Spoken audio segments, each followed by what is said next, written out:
இதன் போறோம்.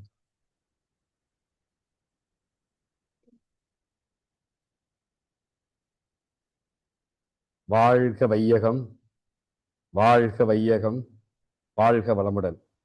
எல்லாம் வல்ல இறையொருளை என் மனம் மொழி மெய்களால் போற்றி பணிகின்றேன். அனைவருக்கும் இனிய காலை வணக்கம். இன்னைக்கு தலைப்பு வந்து பாத்தீங்கன்னா அறிவியல் வழி ஆன்மீகம். அது ஏன் எடுத்தோம் அப்படின்னா, இப்ப எந்த ஒரு விஷயத்தையுமே நம்ம நேரடியா அறிவுரையா நம்ம போய் சொல்றோம் அப்படின்னா பூமர்ட்டு போயிடுவாங்க.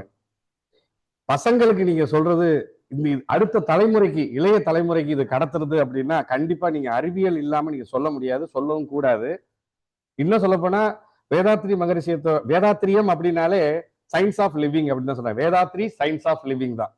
ஸோ அவருடைய நோக்கமே அறிவியல் வழி இதை கொண்டு போய் சேர்க்கணும் அப்படிங்கிறது தான்.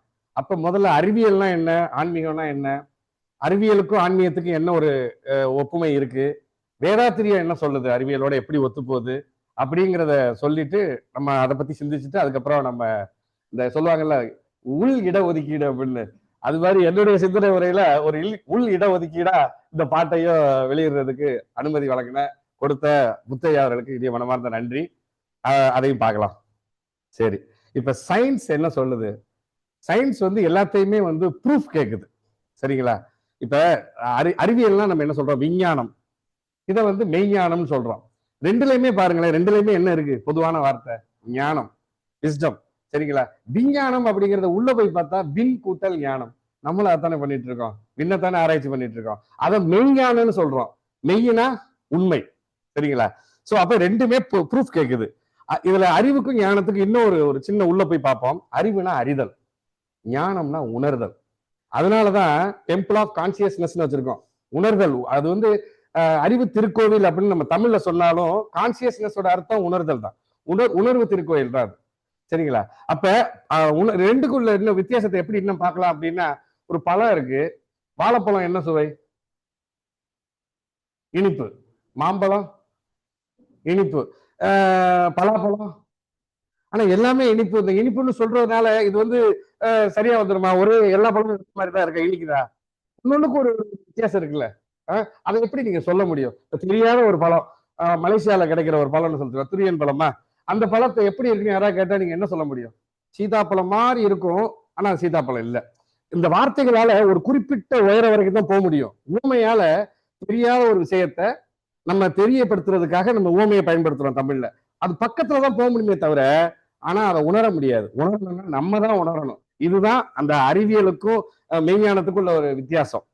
இப்ப உங்களுக்கு தெரியும், தெரியலன்னா தெரிஞ்சுக்கங்க, சந்தீப் மகேஸ்வரின்னு ஒரு பிலாசபர், ஹிந்தியில வந்து பாத்தீங்கன்னா அவர் எங்க போனாலும் மேடை பயங்கரமா கூடும். இளைஞர்கள், குறிப்பா இளைஞர்கள் எல்லாம் அவர்கிட்ட கேட்பாங்க. அவரும் அதான் சொல்றாரு. இந்த கர்ம யோகா பத்தி ரொம்ப அழகா செயல் விளைவு தத்துவங்கள் எல்லாம் விளக்குவாரு. அவர்கிட்ட கேள்வி கேட்கறாங்க, இப்படி ஒவ்வொருத்தையா என்னென்ன சயின்ஸை பத்தி கேட்கறாங்க, நீங்க சயின்ஸை வச்சு சொல்லுங்க அப்படின்னு, ஆன்மீகத்தை. அப்ப அவர் சொல்றாரு காஸ் அண்ட் எஃபெக்ட் தான் சொல்றாரு. எந்த ஒரு விளைவு நடந்தாலுமே அந்த விளைவை நம்ம உற்று நோக்கணும் அப்படின்னா அதுக்கு ஏதோ ஒரு காரணம் இருக்கும். விளைவுனாலே காரணம் இருக்கும். நீங்க அந்த காரணத்தை யோசிங்க. அதே மாதிரி மூலத்தை ஆராய்ங்க. ஒண்ணு நடந்துருச்சு அப்படின்னா சோர்ஸ். இப்ப தமிழ்ல கூட வேர் சொல் அப்படின்னு சொல்றோம்ல, எந்த ஒரு வார்த்தை இருந்தாலும் அந்த வார்த்தை இது எங்க இருந்து வந்திருக்கும், இது எப்படி வந்திருக்கும் அப்படின்னு அந்த ரூட் காசை போய் தேடுறது. அது மூலமா நம்ம உள்ள போய் பார்த்தோம்னாலே நமக்கு அதுக்கான அர்த்தம் தெரியும் அப்படிங்கிறாரு. இந்த QAQC கூட குவாலிட்டி இஷ்யூல ரிப்போர்ட் கொடுப்பாங்க. ரிப்போர்ட் கொடுத்தோடனே அந்த தப்பு எதனால நடந்துச்சு, ரூட் காஸ் என்ன, அதை எப்படி கரெக்ஷன் பண்ணலாம் அப்படின்னு. ஸோ அப்ப அந்த ரூட் காஸ் என்ன அப்படின்னு நம்ம தேடுறத தேடி தேடி, இப்ப அறிவியலும் சரி ஆன்மீகமும் சரி இந்த ரூட் காசை தேடிதான் போகுது அப்படிங்கிற ஒரு விஷயத்த சொல்றாரு. அது போக சயின்ஸை பத்தி something cannot come out of nothing அப்படிங்கிறதா சயின்ஸ். எதுவுமே எதுவுமே இல்லாம வராது அப்படிங்கிறோம். ஆனா அதே அறிவியல் எங்க முரண்படுது? அட்டாமிக் பார்ட்டிகல்ஸ் எங்க இருந்து வருது அப்படின்னு உள்ள போய் கேட்டா திடீர்னு வாயில இருந்து வருது. வாய்டுல இருந்து. அந்த வாய்டு என்ன? வெளி. அப்ப எதுவுமே இல்லாத நத்திங்ல இருந்தானே திரும்ப வருது. அப்ப இதுவே அறிவியலுக்கு கொஞ்சம் முரணா இருக்கு பாருங்க. இது ஒண்ணு இல்லாம ஒண்ணு வராதுன்னு சொல்றாங்க, ஆனா ஒண்ணுமே இல்லாத ஒண்ணுல இருந்துதான் வந்திருக்கு. சோ இதை நம்ம கொஞ்சம் உற்று நோக்குறோம். அதே மாதிரி எஃபெக்ட நம்ம உற்று நோக்கணும் அப்படின்னா, இப்ப மழை இருக்கு, மழை வந்து மேகமா இருக்கு, மேகமா இருக்கும்போது ஆவியா இருக்கு, திருப்பி குளிர்ந்த உடனே நீரா மாறுது, திருப்பி அதுக்கு கடலா ஆகுது. ஒவ்வொரு ஃபார்மேஷன், நான் ஏற்கனவே ஒரு விளக்கம் சொன்ன மாதிரி எப்பொருள் எத்தன்மைதாயினும் அப்பொருள் மெய்ப்பொருள் காண்பது அறிவு. வள்ளுவர் வந்து 2 குறள் சொல்றாரு. பொருட்பால்ல எப்பொருள் யார் யார் வாய் கேட்பினும் அப்பொருள் மெய்ப்பொருள் காண்பது அறிவு. ஒரே 2 சீரை அப்படி தூக்கிட்டு இந்த இடத்துல போடுறாரு. எப்பொருள் எத்தன்மைதாயினும் அப்பொருள் மெய்ப்பொருள் காண்பது அறிவுன்னு. இது எப்படி அது ஒரே மாதிரி இருக்கு அப்படின்னு ஆராயும் போது அப்பதான் தெரியுது பொருட்பாலுக்கு எப்படி சொல்லணும், அகத்துப்பாலுக்கு எப்படி சொல்லணும். இது இவ்வளவு இன்னும் சொல்ல போனா மெய்யுணர்தல் அப்படிங்கிற அதிகாரத்துல வருது. இதுதான் நம்ம சொல்ற வேதாத்திரிய அந்த மெய்யுணர்தல் தான். அந்த அந்த அதிகாரத்தை நீங்க பார்த்தாலே போதும், நம்ம கருத்துக்கள் எல்லாமே அதுல இருக்கு. எத்தன்மை தாயினம் நம்ம ஏற்கனவே சொன்னதுதான். இந்த தண்ணி இது நீர்ம நிலையில இருக்கு. இதை தூக்கி நம்ம ஃப்ரிட்ஜ்ல வச்சா திடநிலைக்கு மாறிடுது. இதை நெருப்புல வச்சா வாயு நிலைக்கு போயிடுது. எந்த தன்மையில இருந்தாலும் பொருள் ஒண்ணுதான்.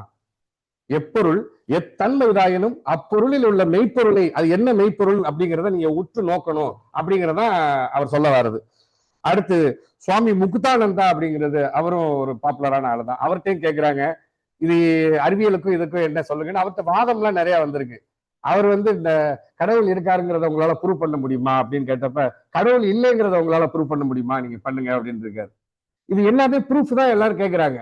சரி ஓகே, அப்படி ப்ரூஃப் கேட்டா அப்பா, உங்க அப்பா, அப்பாவோட அப்பா உங்களுக்கு தெரியும், அவரோட அப்பா, அவரோட அப்பா எத்தனை பேருக்கு தெரியும்? ஒரு 3 தலைமுறை 2 தலைமுறைக்கு தெரிஞ்சு வச்சிருப்போம். அதுக்கு மேல நீங்க போய்கிட்டே இருக்கும்போது அப்படிங்கிறப்ப அந்த முன்னோர்கள் போய்கிட்டே இருக்கிறாங்க. நம்ம உள்ள ஆராய்ச்சி பண்ணும்போது அப்ப நீங்க எங்க இருந்து வந்தீங்கன்னு உங்களுக்கே தெரியல.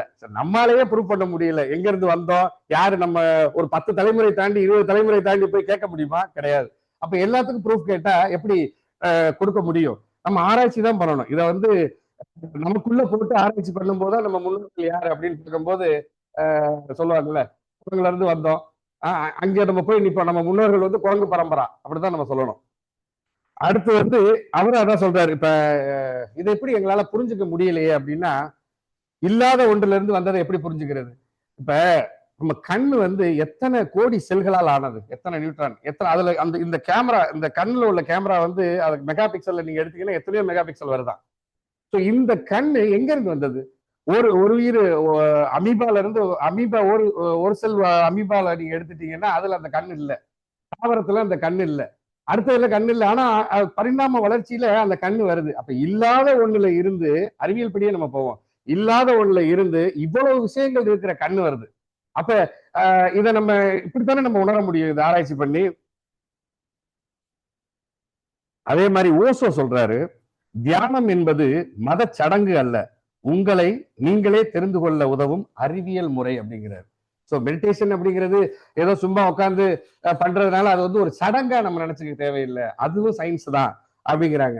சரி, இப்போ வந்து நம்ம கம்பேர் பண்ணுவோம் அறிவியலுக்கும் ஆன்மீகத்துக்கும். ரெண்டுமே நம்ம சொன்ன மாதிரி மூலத்தை ஆராய்தல்.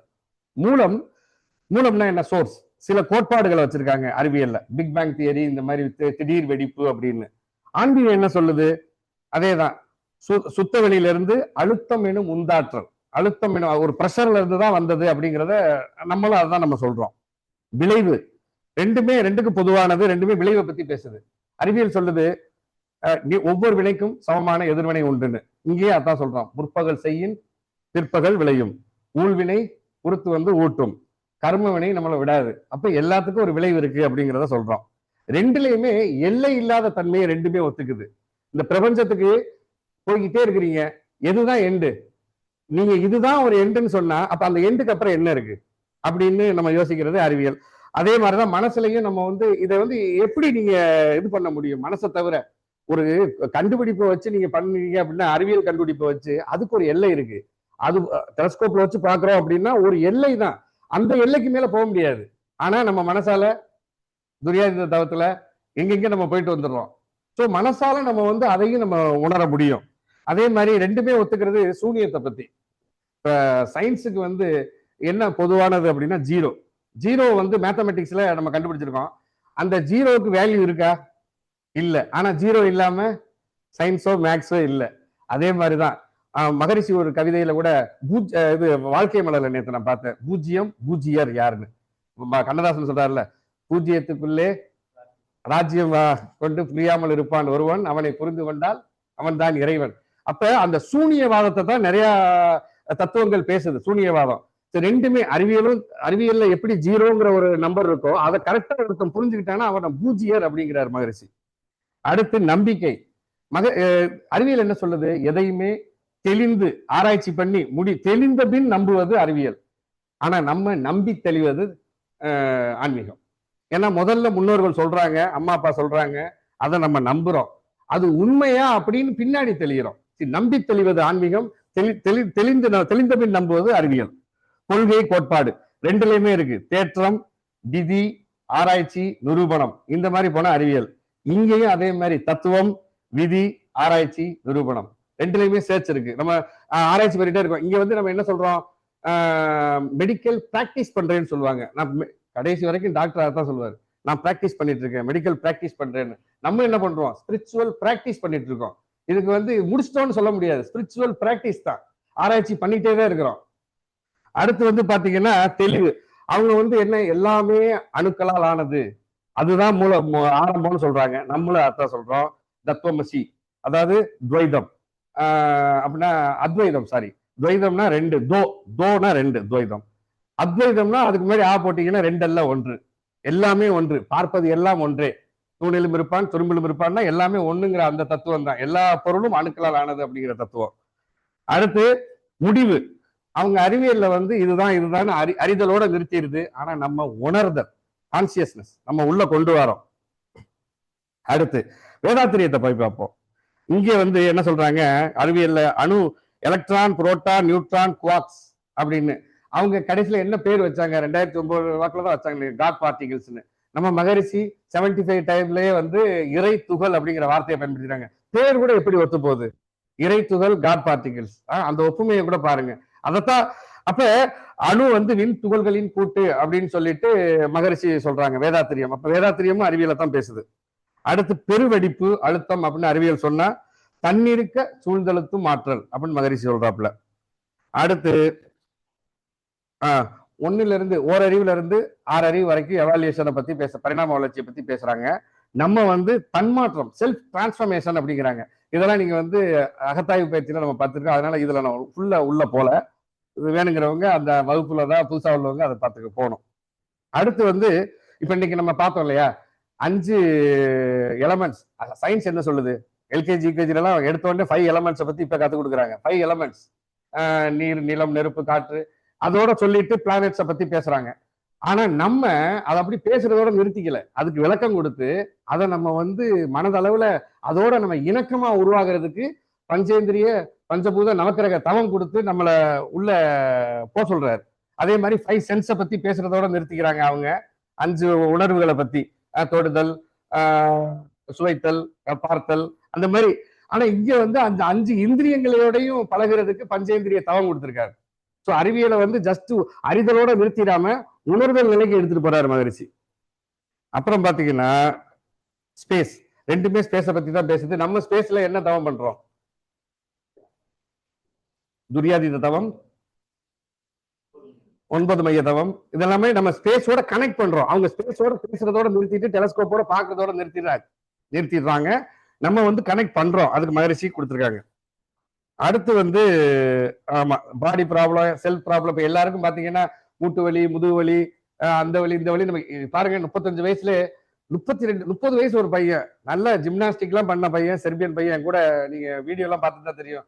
திருக்குறள் சொல்லுவாப்புல, நான் சொல்ல அகர முதல எழுத்தெல்லாம் மாதிபோன்னு என்னுடைய சொல்லும் போது, அந்த பையன் நல்ல பாடி இருக்கு, எந்த பிரச்சனையும் இல்லை, எந்த கெட்ட பழக்கமும் இல்லை. ஆனா வீட்டுல வந்து பெட்ல படுத்திருக்காப்புல, ஹார்ட் அட்டாக். எப்படி, ஏன், எதனால, ஒண்ணும் புரியல. உணவு முறைகள், பழக்க வழக்கங்கள், எப்படி சாப்பிடணும். ஆனா உண்மையிலேயே நம்ம எல்லாம் எவ்வளவு பெரிய கிஃப்டட்னு நம்ம சிஸ்டத்துல இருக்கிறதுனால நமக்கு தெரியுது. ஏன்னா இன்டர்மீடியட் ஃபாஸ்டிங்னு பேசுறாங்க, உணவை பத்தி பேசும்போது அந்த டயட் இந்த டயட் அப்படி இப்படிங்கிறாங்க. ஆனா நமக்கு கொடுத்தது எப்ப சாப்பிடணும், எப்படி சாப்பிடணும், உணவு எந்த மாதிரி இயற்கையோட ஒத்து போய் சாப்பிடணும், எல்லாமே நம்மளுடைய வகுப்புகள்ல சொல்லப்பட்டிருக்கு. வேதாத்திரி மகரிஷி வந்து அதை ஒரு பாடத்திட்டமாவே வகுத்து கொடுக்குறாங்க. ஒன்னா உள்ள போவோம். அடுத்து வந்து பாத்தீங்கன்னா ஃபுல் பாடி மைண்ட் சிஸ்டத்துக்கு வந்து நம்மகிட்ட இருக்கிற எல்லா பயிற்சிகளுமே உதவுது. அடுத்து கண்ணாடி பயிற்சி, தீப பயிற்சியை பத்தி நம்ம படிச்சிருக்கிறோம். நான் எடுக்க வேண்டிய தலைப்பே கண்ணாடி பயிற்சியை பத்தி தான். ஏன்னா நான் அதை கொஞ்சம் ஆராய்ச்சி பண்ணினேன். அதுக்கப்புறம் சரி அது மாத்திரம் எல்லாமே மொத்தமா உள்ள போயிடலாம் அப்படிங்கிறதுனாலதான் இந்த தலைப்பு எடுத்தேன். கண்ணாடி பயிற்சியை பத்தி, இந்த கண்ணாடிங்கிற ஒண்ணு வந்து எப்ப கண்டுபிடிச்சாங்க, எப்படி வந்தது, இந்த முகம் பார்க்கிற கண்ணாடி எப்ப வந்தது, இந்த மாதிரிலாம் உள்ள போய் பார்க்கும்போது யூரோப்ல நீங்க எந்த ஹிஸ்டரியை போய் படிச்சாலும் யூரோப் ஹிஸ்டரியா தான் இருக்குமே தவிர நம்ம தமிழ்ல இருக்கா அப்படின்னா ரொம்ப ஆச்சரியப்படுவீங்க. 2000 வருஷத்துக்கு முன்னாடி பரிபாடல்ல இருக்கு கண்ணாடியை பத்தி, முகம் கண்ணாடியை பத்தி. அந்த பாடல் கூட நான் எடுத்துட்டு வந்திருக்கேன். ஆனா நீங்க வந்து இங்கிலீஷ்ல போய் தேடி பாருங்க, ஒரு 200 100 150 200 வருஷத்துக்கு 300 வருஷத்துக்கு முன்னாடி தான் கண்ணாடி கண்டுபிடிச்சிட்டாங்க. அதாவது இந்த கட்டிட வேலைகள்ல பயன்படுத்துற மாதிரி. ஆனா முகம் பார்க்கிற கண்ணாடி வந்து கண்டுபிடிச்சது ரொம்ப லேட்டு தான், ஒரு 300 வருஷத்துக்கு முன்னாடி தான். ஆனா தமிழ்ல வந்து பாத்தீங்கன்னா பரிபாடல்ல ஒரு இடத்துல வருது, பெண் ஒருத்தி கண்ணாடியை பார்த்து மண்டிலம் அழகு செய்து கொண்டதை அகநானூற்று பாடல். எல்லற இயற்றிய நிழல்கான் மண்டில துள்ளு தாவீர் பயப்பெண் அணுகி காரை பூணும் கண்ணாடி காணும் தன் கையில் வளை கொழுக்கும் கூரை உடுக்கும் அயர்க்கும் தன் கொவ்வை செவ்வாய் திருத்தம்னு பெரியாழ்வார் ஒரு இடத்துல பாடுறாராம்.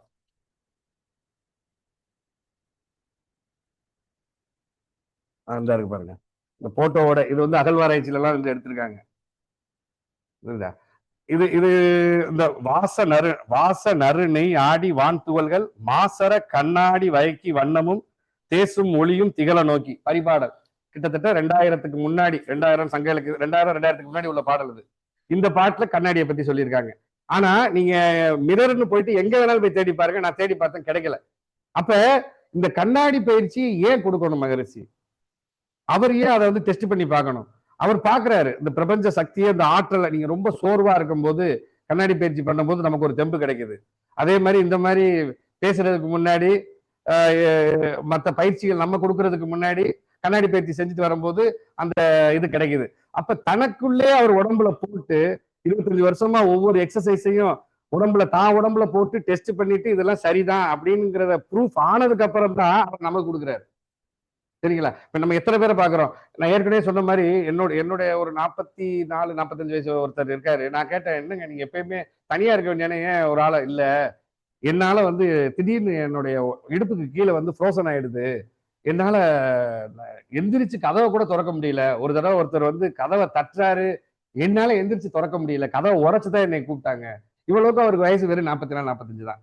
என்னன்னா இந்த பக்கம் உரையுது. ஏன்னா அந்த இப்ப உள்ள காலகட்டத்துக்கு என்ன மாதிரி செய்யணும், என்ன மாதிரி பயிற்சி செய்யணும். இப்ப நீங்க போய் பார்ப்பீங்க அந்த பிசியோதெரப்பி இதெல்லாம், அந்த மூட்டு நரம்பு டாக்டர் எல்லாம் போங்க. அவங்க என்ன சொல்றாங்க, நான் 2 3 டைம் நான் போனது இல்லை, ஒய்ஃபுக்காக நான் போயிருக்கேன். அப்பெல்லாம் ஒண்ணுமே இல்லை, என்ன எக்ஸசைஸ் செய்றீங்க அப்படின்னோடனே நான் மகரிஷியோட எக்ஸசைஸ் அப்படி செஞ்சேன். இது போதுமே, இதைத்தான் நாங்களும் சொல்ல வரோம்.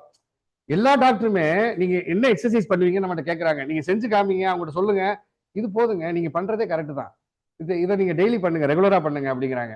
அப்ப இது நம்மளுடைய இதே வந்து பாத்தீங்கன்னா மெடிக்கல் சயின்ஸோடையும் எல்லா சயின்ஸோடையும் ஒத்து போகுது. ஏன்னா அவர் வந்து ஆயுர்வேதம் படிச்சிருக்காரு. அதனால நமக்கு அதை வந்து தெளிவா கொடுக்க முடியுது.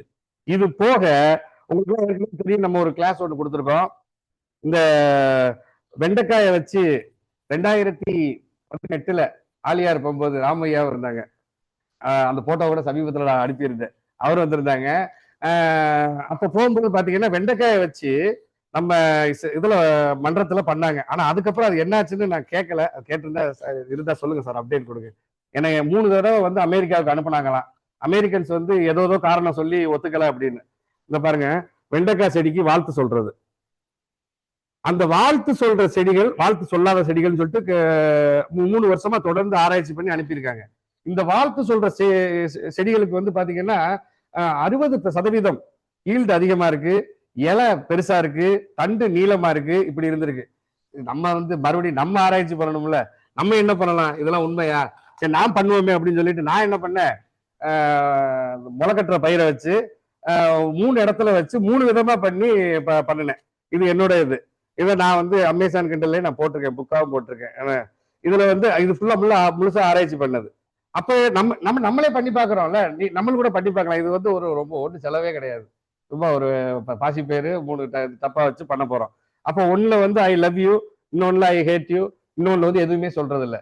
அப்ப ஐ லவ் யூன்னு சொன்னது நல்லா வளர்ந்துருக்கு, ஐ ஹேட் யூன்னு சொன்னது ரொம்ப கீழே இருக்கு, இந்த ஒண்ணுமே சொல்லாத கூட கொஞ்சம் வளர்ந்துருக்கு, மீடியமா இருக்கு. இதுதான் இந்த ஆராய்ச்சியோட முடிவு, 3 இடத்துல வச்சு பண்ணி பார்த்ததுல. அப்ப இதெல்லாம் உண்மையா அப்படின்னு நம்ம தான் நம்ம ஆராய்ச்சி பண்ணி பார்க்கணும். இது சொன்னா நம்ப மாட்டீங்க. இப்ப சமீப காலமா ஒரு ரொம்ப சிக்கல், எனக்குமே சிக்கல், அதனால இந்த சிக்கல் எல்லாம் பாட்டை எழுதலன்னு வச்சுக்கல. அப்ப திரும்பி வருது. அப்ப நான் ஒய்ஃப்ட்ட சொல்றேன், பாயசத்தை போட்டுருங்க அப்படின்னாங்க. பாயசத்தை போடுங்கன்னா என்ன அர்த்தம்னா வாழ்த்து கொடுங்கிறது தான் எங்களுக்குள்ள உள்ள கோடு வேர்டு. அதுல நல்லா நீங்க ஒழுங்கா வாழ்த்து கொடுக்கல போல, அதனாலதான் உங்களுக்கு நிறைய பிரச்சனை வருது அவர்கிட்ட இருந்து. நீங்க வாழ்த்த கொடுங்க அப்படின்னு. இன்னொரு ஆச்சரியம், என் பக்கத்துல உள்ளவரு ஒரு இஸ்லாமிய நம்பர், அப்துல் காதர்னு பேரு. அவர் சொல்றாரு, நேத்து என்னங்க போட்டு இந்த ஆள் இந்த பாடு படுத்துறான், பாருங்களேன் ஒரு கர்மா வேலை செய்யும் அப்படின்னு நான் சொன்னேன். உங்க வாயால சொல்லாதீங்க, நீங்க அது பழிச்சிட போகுது பாவம், நீங்க உங்க மன்றத்துல சொல்ற மாதிரி வாழ்த்து கொடுங்க. என்னடா அது, நம்மளோட இது வந்து இவ்வளவு தூரம் பரவி இருக்கு. இல்ல நான் சும்மா ஒரு இதாத்தான் சொன்னேன். பட் இருந்தாலும் நம்ம இன்னும் எவ்வளவு கவனமா நம்ம பேசணுங்கிறது இது மூலமா நமக்கு தெரியுது. ஏன்னா நம்மள இந்த சமுதாயம் பார்த்துட்டே இருக்கு, நம்ம என்ன பண்றோம் ஏது பேசுறோம் அப்படிங்கிறத. அவர் சொல்றது எனக்கு ரொம்ப ஆச்சரியமா இருந்துச்சு. நான் அதை ஒரு பாசிட்டிவா தான் எடுத்துக்கிட்டேன். கரெக்ட் தான். ஏன்னா நம்ம பேசுற ஒவ்வொரு சொல்லுமே வந்து ரொம்ப முக்கியம். ஒரு தடவை கண்ணதாசன் வந்து அவருடைய அண்ணன் பையன், அவர் வந்து குழந்தை தூங்கிட்டு இருந்திருக்கு, 1.5 வயசு பிள்ளை. அப்ப அவனை போய் அவன் அழும்போது தூக்குங்க அப்படின்னு இருக்காங்க.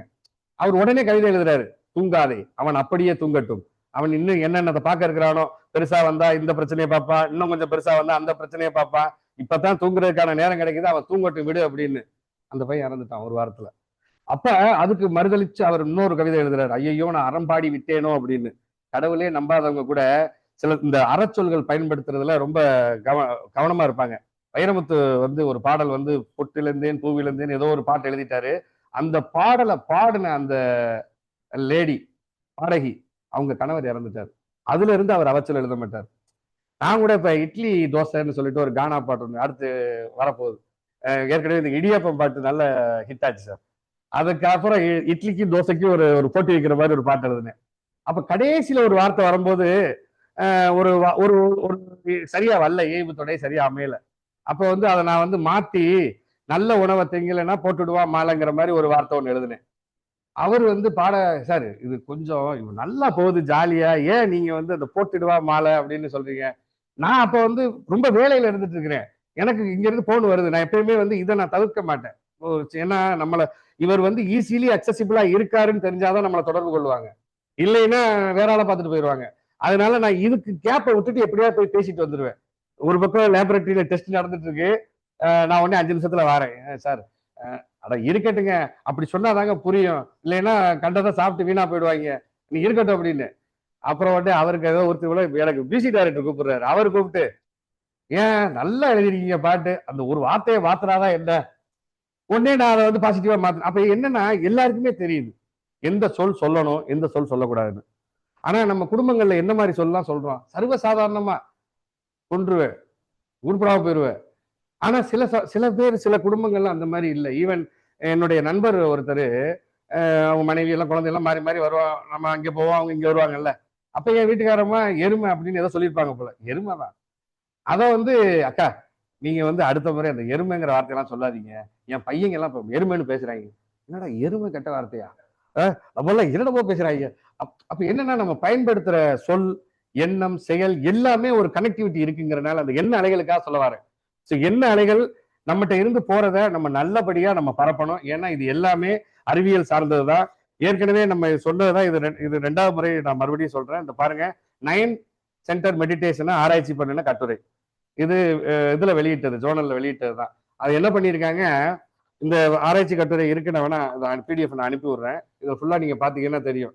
ஒரு 46 ஸ்டூடெண்ட்டை எடுத்து கோயம்புத்தூர்ல இந்த சென்டர் மெடிடேஷன் ஃபாலோ பண்ணவங்க ஒரு 6 மாசமா சரியான ஒப்புதலோட, கல்வி அதிகாரிகளோட சரியான ஒப்புதலோட 6 மாசமா இந்த மெடிடேஷன் பண்றவங்க மெடிடேஷன் பண்ணாதவங்க இவங்களுடைய மன அலைச்சூழல் எப்படி இருக்கு, இவங்களுடைய பிஹேவியர் எப்படி இருக்கு அப்படிங்கிறத அறிவியல் பூர்வமா நிரூபிக்கிறாங்க. அதுக்காக தான் நம்ம சொல்ல வரேன். இது எல்லாமே நம்ம முழுக்க முழுக்க அறிவியல் தான், அறிவியல் சார்ந்தது அப்படிங்கிற ஒரு விஷயம் தான். நன்றி. அது அடுத்த கட்டமா நம்ம வந்து நம்மளுடைய பாடலுக்கு போவோம். 8:10க்கு வெளியிடறதா சொல்லியிருந்தோம். இந்த பாடலை பத்தியும் சில விளக்கங்கள் ஐயா மூலமா வெளியிட்ட பிறகு கொடுப்போம். அதான் சொல்றேன்னு முடிவா வரேன். ஆழம் அதிகரித்தால் அழுத்தம் அதிகரிக்கும், இது அறிவியல். ஆனா ஆழம் அதிகரித்தால் அழுத்தம் குறையும், இது ஆன்மீகம். இதுதான் ரெண்டுக்குள்ள வித்தியாசம். நம்ம உள்ள டீப்பா போக போக நம்ம கிட்ட இருக்கிற ப்ரெஷர் வந்து குறையும். 2வது இயற்கையை அவதானித்து வாழ பழகிக்கணும். இயற்கையை அவதானிச்சு வாழ்றது அப்படின்னா உங்களுக்கு தெரியும், உணவு, உடை, உறைவிடம், இந்த மூணுலையுமே எப்படி எப்படி கவனம் கொள்ளணும் அப்படிங்கிறது தான். இது எல்லாமே இயற்கையோட ஒட்டுன அறிவியல் பூர்வமான விஷயங்களா நம்ம அமைச்சுக்கணும். எப்படி அப்படின்னா, இப்ப உணவு எடுத்துட்டீங்கன்னா, வள்ளுவர் சொல்றாருல்ல மருந்துங்கிற அதிகாரத்துல, வாதம், பித்தம், சிலேத்துமம் இந்த மூணும் மிகினும் குறையினும் நோய் உண்டாகும் அப்படிங்கிறாரு. அதாவது என்னன்னா, சூடு, நீரு, நீர்ச்சத்து, அப்புறம் என்ன, காற்று, வாயு, இந்த மூணு பிரச்சனையும் நம்ம பார்த்துக்கணும். உடம்புக்கு உடம்பு, ஒவ்வொரு உடம்புக்கும் ஒரு ஒரு இது இருக்கு, ஒரு தன்மை இருக்கு. ஒரு சிலருக்கு வந்து சூடான உடம்பா இருக்கும். அவங்க சூடான விஷயத்த, காய்கறிகளை கொஞ்சம் கம்மியா சாப்பிட்டுக்கணும். ஒருத்தருக்கு தண்ணீர் சத்து அதிகமா இருக்கும். அது மாதிரி நமக்கு எது செட் ஆகுதோ அந்த மாதிரி காய்கறிலாம் நம்ம பார்த்து சாப்பிடணும். ஆயுர்வேதால ஒருத்தர் சித்த மருத்துவத்துல கூப்பிட்டு கேட்டாங்களாம், நீங்க எப்படி சொல்றீங்க இது வந்து நீர்க்காய், இது வந்து பித்தக்காயின்னு எப்படி கண்டுபிடிக்கிறீங்க? உங்களை அமெரிக்கால கொண்டு போய் விட்டா நீங்க சொல்ல முடியுமா? கண்டிப்பா சொல்ல முடியும். அந்த மண்ணுல அது எப்படி வளர்றத பொறுத்து வளருதுங்கிறத பார்த்தே என்னால சொல்ல முடியும். வெண்டைக்காய் எப்படி வளரும்? மேல பார்த்த மாதிரி இருக்கும். மேல பார்த்த மாதிரி இருக்கிறது எதோட இயல்பு? நெருப்போட இயல்பு. புடலங்காய் எப்படி இருக்கும்? மேல இருந்து கீழே வர்ற மாதிரி இருக்கும். அது நீரோட இயல்பு. இப்படி ஒரு ஒரு பறவைங்க எப்படி இருக்கும்? தரையில இப்படி பரவி இருக்கும். காற்றோட இயல்பு பரவுதல். இப்படி ஒவ்வொன்றையும் நீங்க அவதானிச்சீங்கன்னா, இயற்கையை அவதானிச்சீங்கன்னா, நம்மளுடைய மண்ணுல, நம்ம மண்ணுல என்ன விளையுது? நமக்கும் புரோக்காலிக்கும் எந்த சம்பந்தமும் கிடையாது. நம்ம ஊர்ல என்ன விளையுது? அது எல்லாமே நல்லதுதான். இடையில வந்து உங்களுக்கு இந்த பொருளாதாரமயமாக்கல்ல நிறைய வந்து உள்ள கொண்டு வரணுங்கிறதுக்காக இதுதான் சரி, அதுதான் சரின்னு அந்த அவன் மாட்டுக்கு போடுறதுக்கு, இது குதிரைக்கு போடுற ஓட்ஸ் எல்லாம் கொண்டாந்து இங்க கொண்டாந்து நம்மளை சாப்பிட சொல்றது. இது அதனால எது நம்ம நம்ம மண்ணுல விளையுது அப்படிங்கிறத பார்த்து உணவு சாப்பிடணும். அதே மாதிரி மண்ணு பாருங்களேன், இயற்கையில அந்த எஸ்கிமோக்கள் பனிக்கட்டியில வாழ்றவன் அந்த பனிக்கட்டியை வச்சே வாழ்ந்துறான். கட்டி அதுக்குள்ள இக்லூன்னு வாழ முடியுது. அதே மாதிரி நம்ம அந்த காலத்துல செட்டிநாட்டு ஏரியாக்குள்ள போனீங்கன்னா அந்த மண்ணை எடுத்து அப்படியே கட்டுறது. ஆத்து மணல்லாம் கிடையாது. அந்த மண்ணை எடுத்து பள்ளம் பறிச்சு கட்டுறாங்க. அந்த பள்ளத்துல தண்ணி தேங்குது. அதனால வாட்டர் லெவல் இன்க்ரீஸ் ஆகுது. அந்த சயின்ஸை நம்ம இழந்துட்டோம். நம்ம வந்து ஆத்து மணல், இந்த கிரசரை ஜலிக்கிற, இந்த அரைக்கிற மண், பி சாண்டு, எம் சாண்டு, இதெல்லாம் இதெல்லாம் இயற்கைக்கு எதிரானது. இந்த சயின்ஸை மாத்துறதுக்கு அதுக்கான முயற்சிகள் நம்ம ஈடுபடணும். நான் கூட ஒரு இதுல சொன்னேன், நான் ஒரு நண்பர்கிட்ட, இதுல இருக்காரு, மதுரையில ஒரு பேராசிரியரா இருக்காரு. சார் நீங்க வந்து இதுக்கு ஒரு மாற்று ஆராய்ச்சி பண்ணுங்க. நான் அப்ப சொன்னது, நான் 1,00,000 தாரேன், இதை கண்டுபிடிச்சு வேறு என்ன நம்ம பண்ணலாம் அப்படிங்கிறத கண்டுபிடிச்சு கொடுக்க சொல்லுங்க. ஒண்ணுமே இல்லை, நீங்க போயிட்டு அங்கே உள்ள டெக்னாலஜி அழிஞ்சு போச்சு, செட்டிநாட் டெக்னாலஜி அழிஞ்சு போச்சு, யாரும் வந்து அதை சேவ் பண்ணல, எங்கேயும் எழுதி வைக்கல. நம்ம கண்டுபிடிப்போம், இப்போ ஒன்றும் பிரச்சனை இல்லை, அதை எடுத்து சாம்பிள் எடுத்து டெஸ்ட் பண்ணலாம். யாராவது ஒரு ஆள் ஆராய்ச்சி பண்ணாங்கன்னா நம்ம அதை செய்யலாம். ஸோ மறுபடியும் நம்மளோட இதை கொண்டு வரலாம். அப்ப பாருங்க, 300 வருஷம் ஆயிருச்சு. இந்த கீழடியில் உள்ளதெல்லாம் 2000 வருஷத்துக்கு முன்னாடி கட்டின செங்கக்கல் அப்படியே இருக்கு. ஆனா இப்ப கட்டுறது பூரா அவன் எவ்வளவு கொடுக்குறான் இயர்ஸ்? சார் நீங்க சொல்லுங்க, எத்தனை வருஷம் கொடுக்குறான் ஒரு பில்டிங்க்கு? 50 வருஷம். ஆனா பாருங்க, ஹரப்பா மொஹஞ்சதாரோ எப்ப கட்டுனது அந்த கட்டடம், அந்த உள்ளது இன்னும் அப்படியே இருக்கு. ஸோ அந்த டெக்னாலஜியை நம்ம, சரியான டெக்னாலஜியை நம்ம இழந்துட்டோம். திருப்பி அதை கொண்டு வரணும். ஸோ அப்போ உணவு, உடையை கூட எடுத்துங்களேன். எதுக்காக அரபியல் வந்து வெள்ளை உடை போடுறாங்க? ஏன் மேல அந்த இது வைக்கிறாங்க? ஏன்னா மணல் அடிக்கும். பாலைவனத்துல போகும்போது மணல் அடிக்கும், அது காத்துல போயிடக்கூடாதுங்கிறதுக்காக அதை மூடி இருப்பாங்க. இந்த துணி பறக்கக்கூடாதுங்கிறதுக்காக வெயிட் வச்சிருக்காங்க. பஞ்சாப் சைட்ல நல்லா இழுத்து கட்டியிருப்பாங்க, ஏன்னா அங்க அவ்வளவு குளிர். ஸோ இதெல்லாம் நீங்க அவதானிச்சீங்கன்னா இது எல்லாமே நம்மளுடைய தட்பவெப்பநிலைக்கு ஏற்ற மாதிரி, கலாச்சாரத்துக்கு ஏற்ற மாதிரி தான் எல்லாமே இருந்திருக்கு. நம்ம அதை விட்டுட்டு வெளியில வரோம். முடிஞ்ச அளவுக்கு நம்ம மறுபடியும் அதுக்குள்ள போவோம். அப்படி போனோம் அப்படின்னா வாழ்க்கை வந்து சிக்கலா இருக்காது, நல்லபடியா இருக்கும். இப்ப அடுத்து வந்து நம்ம இந்த பாடலை வெளியிடுறதுக்கு முன்னாடி அந்த பாட்டை பத்தி ஒரு ஒரு சின்ன விளக்கம் கொடுத்துறேன்.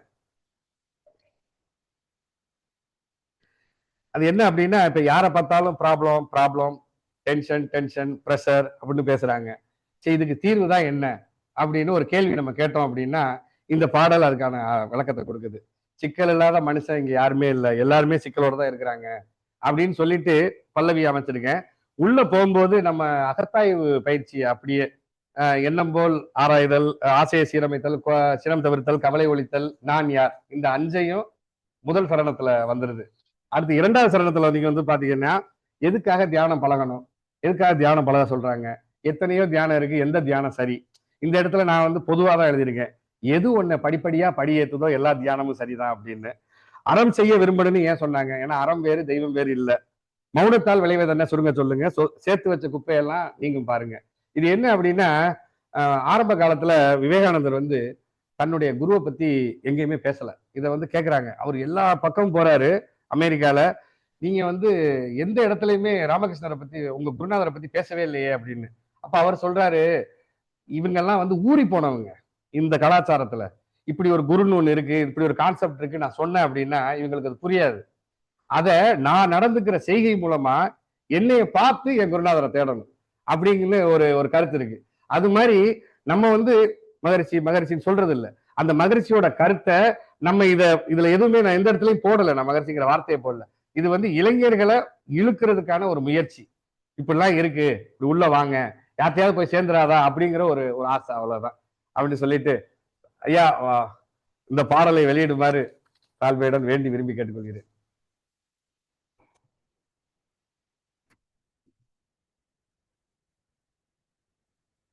ஒரு 8-10 சார், அது வரைக்கும் ஒரு 2 வார்த்தை. 4 நிமிஷம். வாழ்க வையகம், வாழ்க வையகம், வாழ்க வளர்க்க.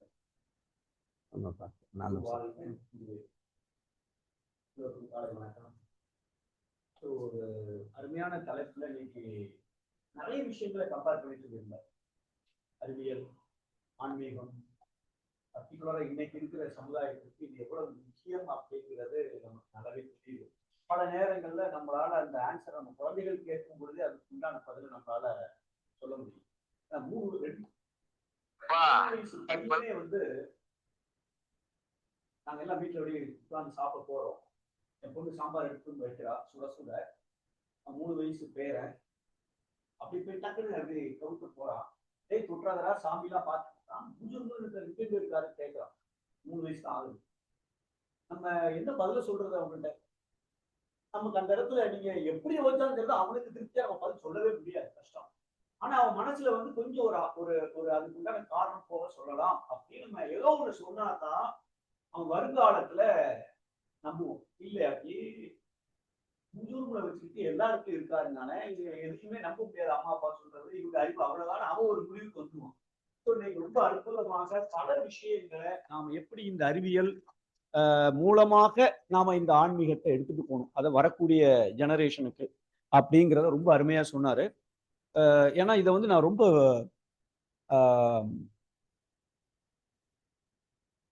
இவ்வளவு பாசிட்டிவான ஒரு விஷயம். இந்த கடைசியா சில இடத்துல பின்குறிப்புன்னு ஒண்ணு சொல்லுவாங்க. எல்லாத்தையும் சொல்லிட்டு கடைசியா ஒண்ணு சொல்லுவாங்க, சுத்தமான நெய்யினால் செய்யப்பட்டது அல்லங்கிறது ரொம்ப பொடிசா போட்டிருப்பாங்க. அதே மாதிரி நான் ஒரு ஸ்டேஜ்ல ஒண்ணு ஃபீல் பண்ணேன். உங்களுக்கே தெரியும், என்னுடைய பொண்ணு பையன் எல்லாம் வந்து இந்த சிஸ்டத்துல எல்லாம் முடிச்சிருக்காங்க அப்படின்னு சொல்லிட்டு தெரியும் அவங்களுக்கு. பட் ஒரே ஒரு ஸ்டேஜ்ல என் பொண்ணு ஒரு நாள், நாங்க கேரளால ஏதோ ஒரு கோயிலுக்கு போறோம், ஒரு கல்யாணம் அட்டன் பண்ணிட்டு கோயில் போயிட்டு சுத்திட்டு அங்க இருக்கிற வெளியில இடத்துல அப்படி உட்கார்ந்துருந்தோம். நானும் பொண்ணு மட்டும் தான் இருந்தோம். அங்க போயிருந்தோம். ஒரு கேள்வி கேட்கிறாப்ல, நமக்கு தான் கடவுள் யாருன்னு தெரியுமே, நீங்க என்ன பண்ணிட்டு வந்தீங்க நீங்க? எனக்கு ஒன்றும் புரியல. எல்லாரும் சாமி கும்பிடுற உணர்வு எனக்கு இல்லை. ஐம் சாரி, என்ன செய்யறது? கொஞ்சம் ஷாக் ஆயிட்டேன் நான். அப்போ சுத்த வெளிதான் இறைநிலை என்பதை விஞ்ஞான பூர்வமாக இங்க இருக்கிற இன்னைக்கு இருக்கிற இளைஞர்கள்ட்ட சொல்லிட்டோம் அப்படின்னு சொன்னாலும், இந்த பக்திங்கிற ஒரு நம்பிக்கை அதுதான் காய். அந்த காய் இல்லைன்னா பழம் வராது. அந்த காய் ஸ்ட்ராங்கா இல்லைனாலும் ப்ராப்ளம். அப்போ நாம இந்த அறிவியல் தாங்கிறத ரொம்ப ரொம்ப ரொம்ப ரொம்ப ஜாக்கிரதையாக எடுத்துட்டு போக வேண்டிய கட்டாயத்துல நாம இருக்கோம். இல்ல அது பேக் ஃபயர் ஆகிறதுக்கு சான்ஸ் இருக்கு. ஸோ அதனால அந்த ஒரு கேள்விக்கு அப்புறம் இந்த ஒய்ஒய்இ கிளாஸ்ல, சில்ட்ரன் கிளாஸ்ல நாம அந்த பிரம்மஞானத்தை எக்ஸ்பிளைன் பண்ணினதுக்கு அப்புறம் அதுக்கு இதை காம்பன்சேட் பண்ற அளவு ஒரு லெக்சரை கொடுக்கணும். ஒரு 1/2 மணி நேரத்துக்கு, ஒரு 15 நிமிஷத்துக்கு இந்த தெய்வீக வழிபாடு, இறை வழிபாடு ஏன் தேவை, அதுல வந்து சும்மா சாதாரணமா நினைக்காதீங்க, எவ்வளவு முக்கியம் இருக்கு அப்படிங்கிறத பத்தி ஒரு இப்ப சிலபஸ்ல அதை போட்டுட்டோம் நாங்க.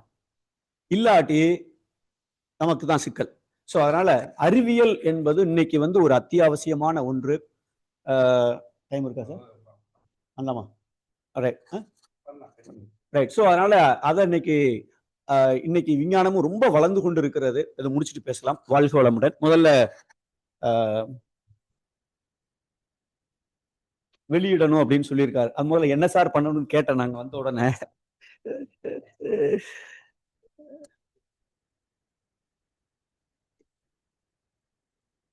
பேப்பர் கட் பண்ணிடுங்க.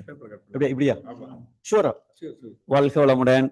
அதாவது இந்த வேதாத்திரியம் அவர் இளைஞர்களுக்கு போகணும்னு நினைச்சிருக்காரு. ஸோ அந்த இளைஞர்களுக்கு போகணுங்கிற ஒரு நோக்கம் நிறைவேறவும், அவர் வேதாத்திரியத்தை இன்னும் நிறைய நிறைய படைப்புகள் படைக்கவும், மற்ற துறைகளிலும் உங்களுடைய படைப்புகள் சிறக்கவும் எல்லாம் உள்ள இறையர்களும் குருவர்களும் துணை புரியட்டும் என்ற வாழ்த்தோடு இதை வெளியிடுகிறேன். போடலாமா சார்? வாழ்க வளமுடன்.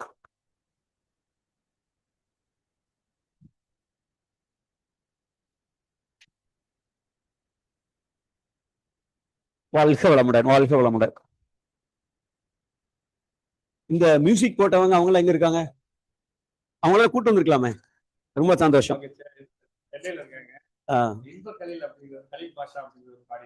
ஓ, வெரி குட். சூப்பர். அவர் இசையமைச்சிருக்காரு. இது போக வினோத் அப்படிங்கிற ஒரு வீடியோ எடுத்திருக்காரு. அற்புதமா வந்திருக்கு இந்த பாடல். இப்ப நீங்க கேளுங்க, கேட்கலாம். போடலாம்ல? சின்ன சிறப்பு. ஓ ஷூர். யாருக்கு? இல்ல உங்களுக்கு தான் போகணும். படைச்சது நீங்க. ஐயோ இல்ல இல்ல, கொடுங்க. நம்ம கொண்டு வந்திருக்கணும். நாங்க இதுல ரொம்ப பூவர். நோ நோ நோ, இது சார், இது உங்களுக்கு sir. Sir no no no, நான் ஒண்ணுமே பண்ணல. கொடுங்க. இதை நான் உங்களுக்கே போடுறேன். அவர் தான் இதுக்கு தகுதியானவர். வாழ்க வளமுடன். நம்ம இதை ரீப்ளேஸ் பண்ணி விட்டுருங்க அப்புறமா. வாழ்க வளமுடன். பாட்டு போடலாம். பாட்டு போடலாமா? இருக்கா? இருக்கு.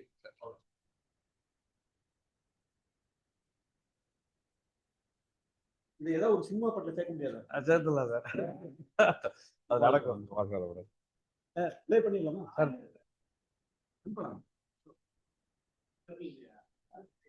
யூடியூப்ல இருக்கு. இந்த சாருக்கு லிங்க் அனுப்பியிருக்கேன். ஆமா ஆமா. வந்தா சார் பண்றாரு.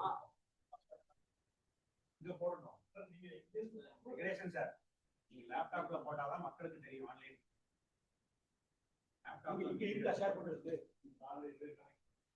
லேப்டாப்ல போட்டாதான்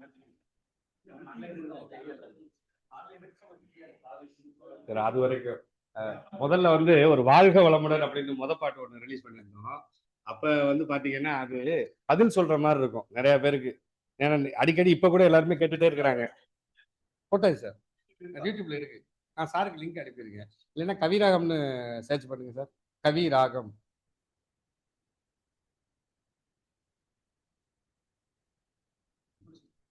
அப்ப வாழ்க வளத்துடனா வாழ்க வளமுடனான்னு அடிக்கடி கேட்பாங்க.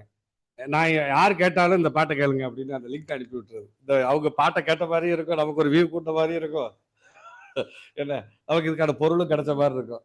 இது இப்ப அடிக்கடி போயிட்டே இருக்கு. இந்த கேள்வி எல்லாரும் கேட்டுட்டே தான் இருக்கிறாங்க. இதுக்கு பதில் சொல்றதுக்காக நம்ம, ஏன்னா அப்டேஷன் போய்கிட்டே இருக்கு. இவங்க எதுக்கு எடுத்தாலும் தொல்காப்பியத்தை சொல்றாங்க இல்லையா? தொல்காப்பியத்துக்கு அடுத்து நம்ம அதையவா ஃபாலோ பண்ணிட்டு இருக்கிறோம். அதுக்கப்புறம் எப்படி இலக்கண நூல்கள் எத்தனை வந்துருச்சு? 19 இலக்கண நூல் வந்துருச்சு. நமக்கு தெரிஞ்சது, கைக்கு கிடைச்சது, கிடைக்காம போனது எத்தனையோ. ஸோ அதுல நன்னூல் விதிப்படி கரெக்டா தான் இருக்கு நம்மளுடைய வாழ்க வளமுடன்கிற வார்த்தை. அது போக திருக்குறள்ல சான்று இருக்கு ஒரு 3 இடத்துல. அந்த சான்றையும் அந்த பாட்டுல நான் காமிச்சிருப்பேன். ஆனா சார் சொன்னாரு, ரைட், இதை வைக்கணுமா சார்?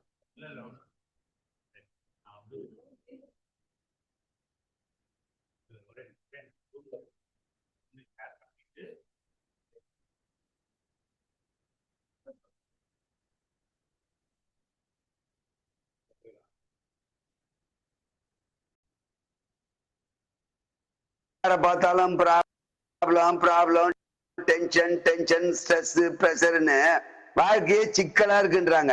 இதுக்கு தீர்வுதான் என்ன? தீர்வு தானே இதோ இந்த பாட்டை கேளுங்க.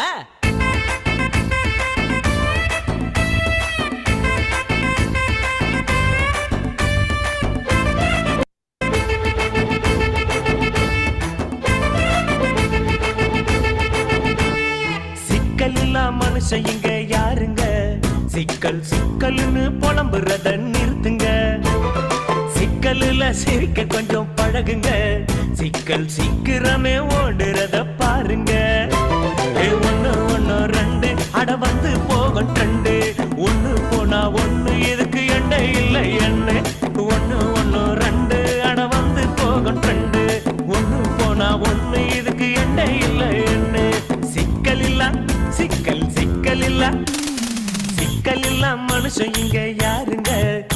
சிக்கல் சிக்கல்னு புலம்புறத நிறுத்துங்க.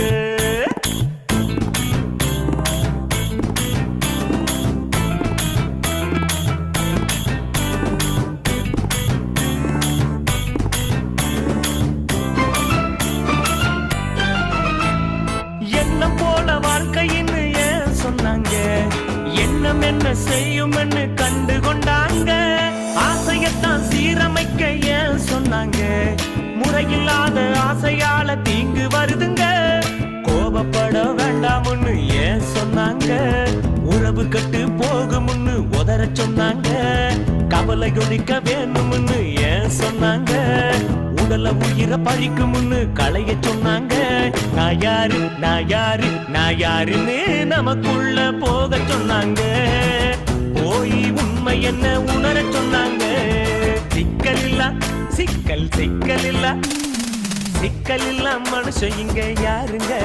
சிக்கல் சிக்கல்னு புலம்புறத நிறுத்துங்க.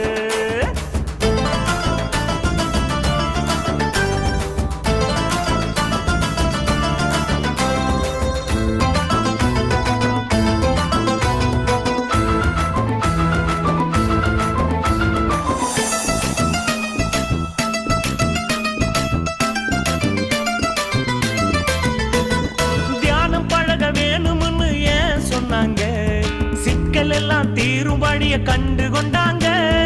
எத்தனையோ தியானம் இருக்கு அது சரிங்க, படிப்படியா படியேத்தும் எல்லாம் சரிங்க.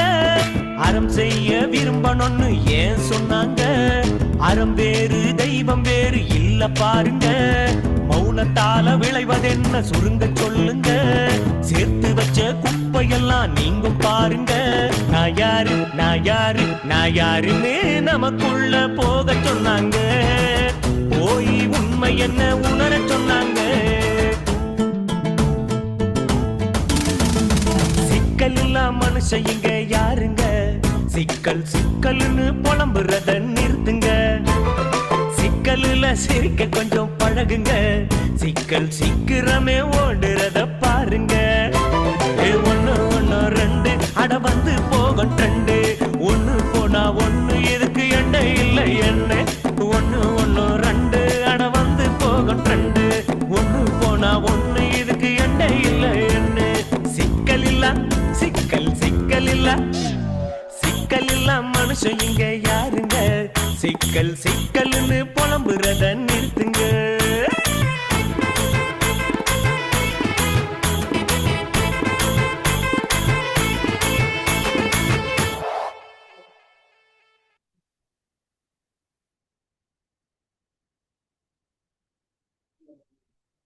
சார் அவருக்கு வாழ்த்து கொடுத்துட்டு கேள்விப்படுறேன்.